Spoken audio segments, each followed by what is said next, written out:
कि एक बुक हमारी पूरी जिंदगी बदल सकती है। मतलब सीरियसली, अगर हम लाइफ में स्टक फील कर रहे हैं तो आज की ये चर्चा बिल्कुल हमारे लिए है। हेलो दोस्तों, welcome to my channel think pages TV. आज हम एक बहुत ही क्रेजी डीप डाइव करने वाले हैं। जरा सोचिए, हमारे इस कल के अंदर एक फेरारी इंजन फिट है, एक सुपर एडवांस बायोलॉजिकल मशीन, लेकिन हम में से ज्यादातर लोग उसे किसी पुरानी साइकिल की तरह चला रहे हैं। फर्स्ट गियर में अटके हुए, पैडल मार मार के पसीने से तरबतर हो रहे हैं और फिर खुद से पूछ रहे हैं कि यार, जिंदगी इतनी मुश्किल क्यों लग रही है, हम इतना थक क्यों रहे हैं। हाँ बिल्कुल। और सबसे बड़ी विडंबना तो यही है ना कि हम पूरी जिंदगी इस पावरफुल इंजन को लेकर घूमते हैं, लेकिन अफसोस इसका यूजर मैनुअल कभी खोलकर नहीं देखते। मतलब हम अपनी ही न्यूरोलॉजिकल सेटिंग्स से पूरी तरह अनजान हैं और अक्सर अपने ही दिमाग के खिलाफ एक साइलेंट जंग लड़ रहे होते हैं। हम उस मशीन से वो काम करवाना चाहते हैं जिसके लिए वो इवॉल्व ही नहीं हुई है। एग्जैक्टली यार, और इसीलिए आज हम उसी हुड को खोलने वाले हैं। आज के इस डीप डाइव में हम किसी हवाई या सुपरफिशियल मोटिवेशन की बात नहीं करेंगे। हमारे सामने जो स्रोत हैं वो उस यूजर मैनुअल के 6 पन्ने हैं।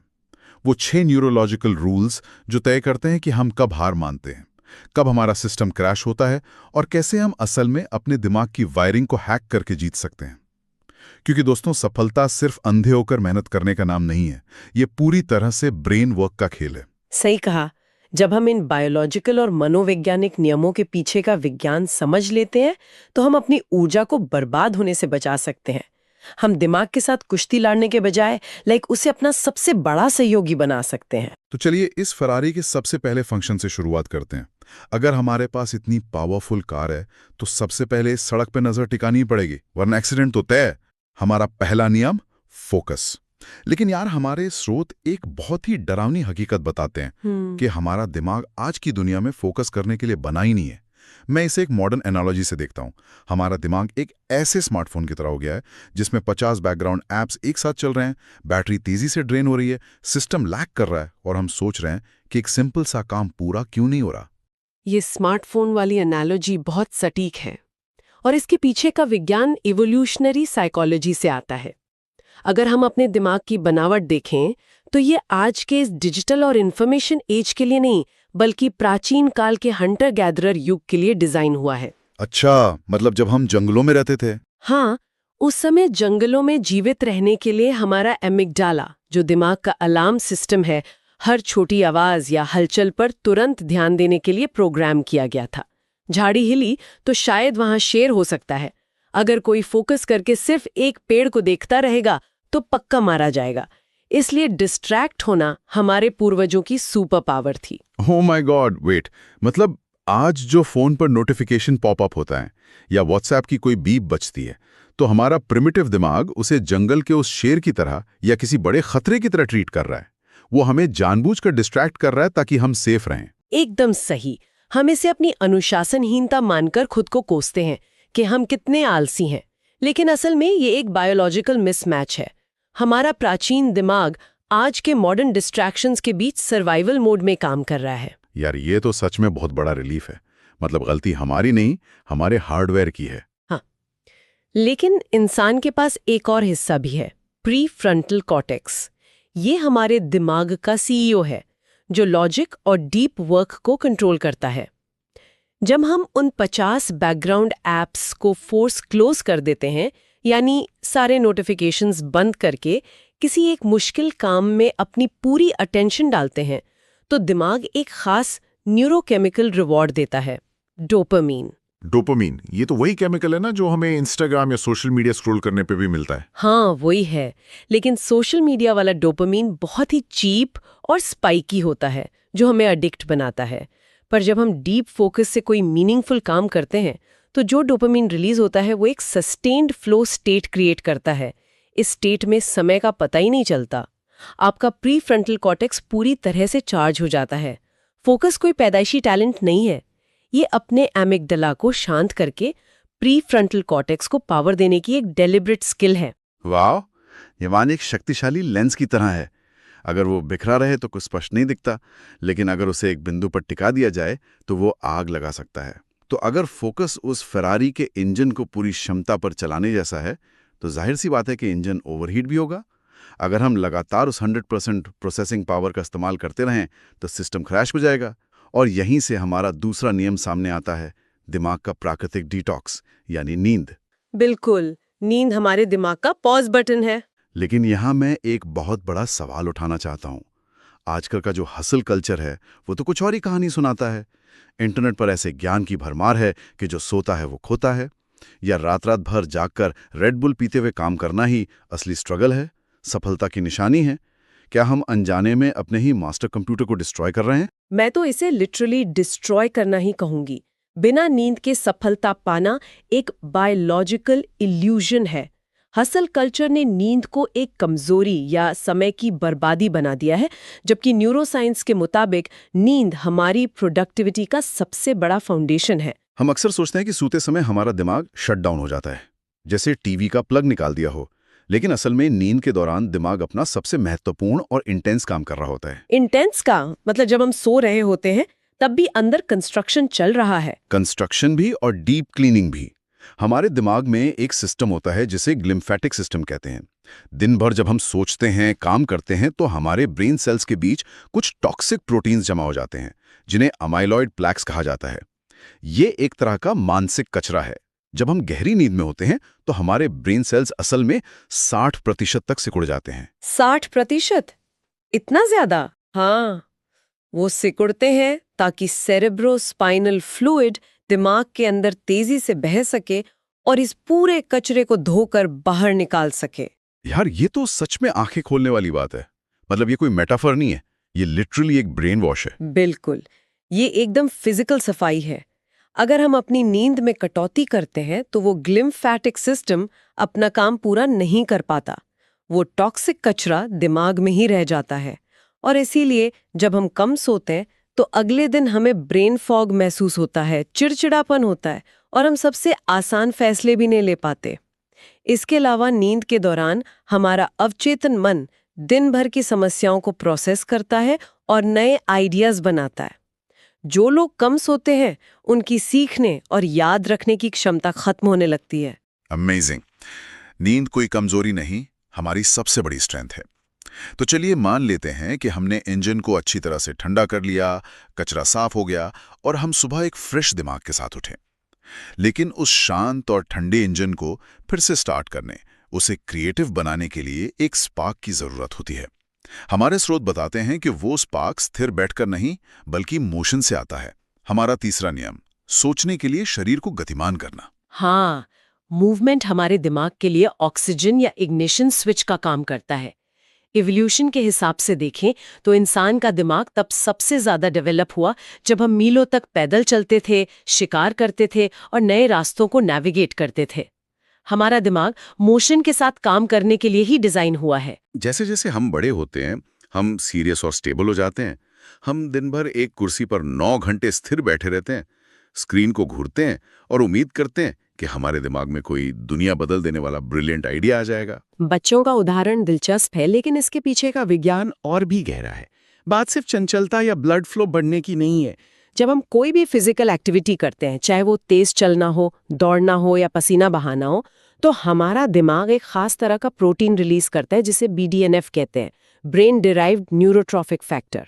न्यूरोसाइंटिस्ट इसे दिमाग के लिए खाद या मिरेकल ग्रो की तरह मानते हैं। तो क्या ये BDNF सीधे तौर पर हमारी क्रिएटिविटी और सोचने की क्षमता को बढ़ाता है? हाँ बिल्कुल, BDNF नए न्यूरॉन्स को जन्म देता है और डोपामीन रिलीज करता है जो शांति और कंट्रोल का एहसास देता है।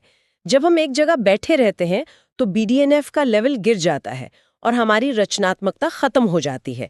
यही कारण है कि दुनिया के सबसे इनोवेटिव लीडर्स अक्सर वॉकिंग मीटिंग्स किया करते थे। लाइफ के सबसे बड़े फैसले अक्सर किसी ट्रेडमिल पर या लंबी सैर के दौरान लिए जाते हैं, क्योंकि उस समय शरीर के मोशन में होने से दिमाग के अंदर का क्लटर साफ हो रहा होता है। बहुत ही शानदार। मतलब मोशन से इमोशन और क्रिएटिविटी दोनों ट्रिगर होते हैं। अब आगे बढ़ते हैं। जब हम मोशन में हैं, पूरी ऊर्जा के साथ नए लक्ष्य बना रहे हैं, तो जाहिर सी बात है कि रास्ते में रुकावटें आएंगी, मुश्किलें आएंगी, डेडलाइंस का दबाव होगा और उसके साथ आएगा हमारा सबसे बदनाम अनुभव, तनाव या स्ट्रेस। ये हमारा चौथा नियम है। आमतौर पर हम हर जगह सुनते हैं कि तनाव से दूर रहो, ये एक दुश्मन है, लेकिन स्रोत एक पूरी तरह से अलग नजरिया पेश करते हैं। क्या तनाव सच में हमारा दुश्मन है या एक छिपा हुआ दोस्त? ये शायद इस पूरी चर्चा का सबसे मिसअंडरस्टूड हिस्सा है। हमने स्ट्रेस को पूरी तरह से विलेन बना दिया है।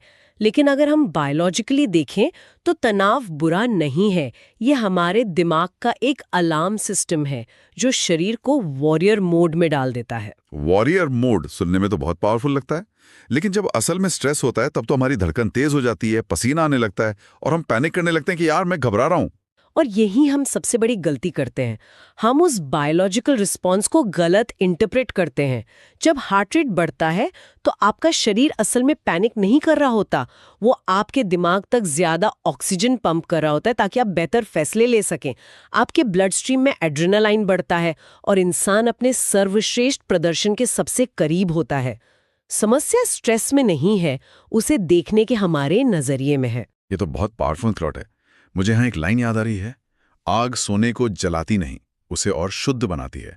मतलब अगर हम स्ट्रेस को एक एनर्जी बूस्ट की तरह देखेंगे कि हमारी बॉडी हमें इस चुनौती से लड़ने के लिए तैयार कर रही है, तो वही स्ट्रेस हमारा सबसे बड़ा हथियार बन जाता है। एक और बात, क्या स्ट्रेस इस बात का भी सिग्नल है कि हम किसी चीज की सच में परवाह करते हैं? मैं इस बात से पूरी तरह सहमत हूँ।